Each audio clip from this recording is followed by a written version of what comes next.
안녕하세요. 끈키 이야기 요정이에요. 오늘은 도적에게 잡혀간 색시 이야기를 들려드리겠습니다. 옛날에 이정성이라는 사람이 살았나 봐요. 이 사람은 그 아들이 하나가 있는데 얌전한 색시하고 결혼을 시키고 싶어서 이제 며느리감을 찾으려고 이렇게 사방팔방으로 돌아다녔대요. 어느 날 어느 곳에 가니까 한 처녀가 우물가에서 물을 깃고 있어서 그래서 물을 좀 달라고 했대요. 그랬더니 이 처녀가 바가지를 씻고 또 씻고 하더니 물을 한 바가지를 떠서 거기다가 버는잎을 한 줌을 훑어서 넣어서 주었대. 그랬더니 이정성은 이것을 보고 화를 내며 물을 줄라면 그냥 줄 것이지 어째서 버들잎을 넣어서 주느냐고 나무랬대요. 그러니까 처녀는 길 가는 사람이 목이 말라서 물 마실 적에 급하게 마시는 일이 많은데 물을 급하게 마시면 체한다고. 그래 물에 체하면 약도 없으니까. 그래서 버들잎을 불면서 천천히 자시라고. 그렇게 해서 버들잎을 띄워드렸다고 이렇게 말했어요. 그랬더니 이정승 이 말을 듣고 참 그 말이 옳다 이거죠.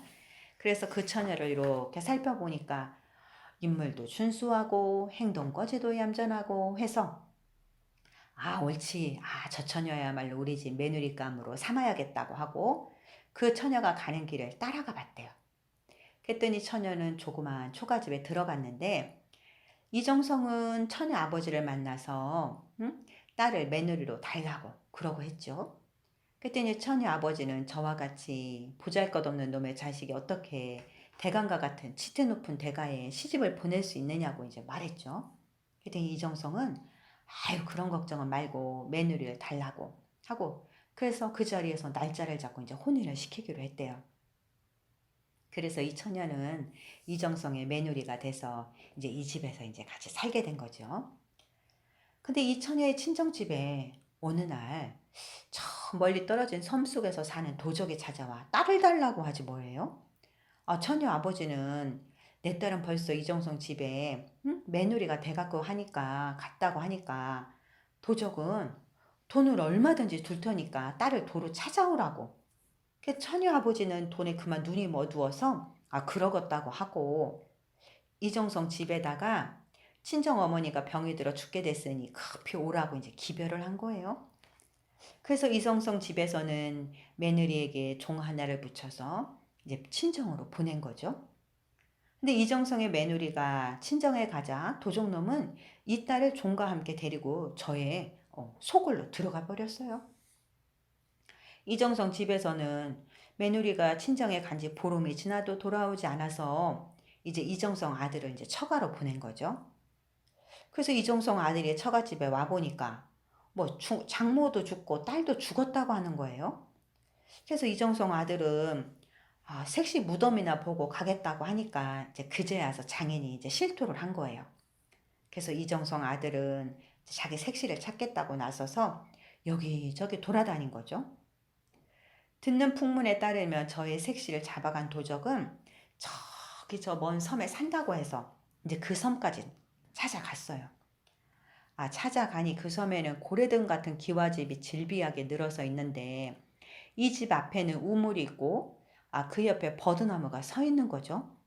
그 이정성 아들은 그 버드나무에 올라가서 그 동네 사정을 살피고 있었죠. 조금 있으니까 한 여자가 물을 이렇게 길러 나와요.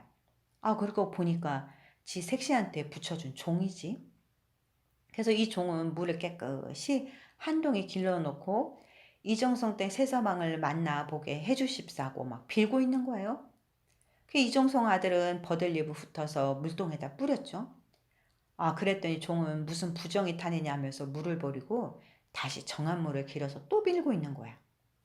그러니까 이정성 아들은 또 버들잎을 훑어서 물동에다 떨어뜨리고 그러고 하니까 이제 종은 나무 위로 이렇게 쳐다보고 새서방님이 있으니까 아이고 어서 내려오라고 해가지고 데리고 이제 색시는 대로 간 거예요.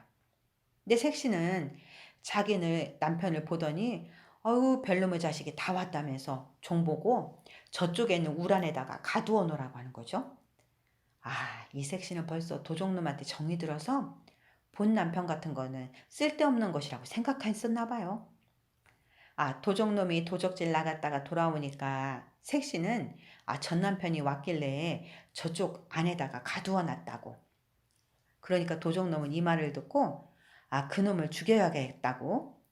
그런데 그놈을 내 손으로 죽이는 것보다는 굴을 깊이 파고 굴 안에다가 물을 가득 채워서 그 안에다 집어넣어서 죽여야겠다고 하고서는 막 굴을 깊이 파고 막 물을 가득 채우는 거예요.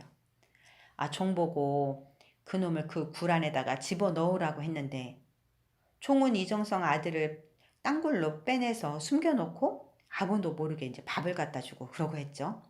이렇게 해서 이제 이정성 아들이 한 3년을 살았대요. 이정성 아들은 이제 힘도 세워지고 칼도 잘 쓰게 된 거예요. 어느 날 도적놈은 도적질 나갔다 돌아와서 술을 잔뜩 먹고 이제 취해가지고서 자고 있는데 이정성 아들은 굴에서 나와가지고 이제 칼로 도적의 목을 쳤어요. 도적의 목은 뚝 떨어졌는데 다시 가서 도로 붙는 거예요.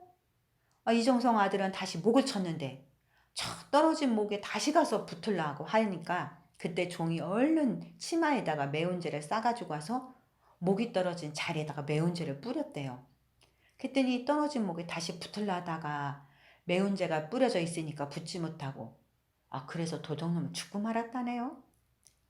이정성 아들은 저 색시 보고 너는 전에는 내 색시였지만 이제는 너와 나는 왼수다 하면서 그냥 그 색시를 쫓아버리고 그리고 종을 그 도적놈이 사는 섬에서 데리고 와서 집에 와서 잘 살았다고 합니다.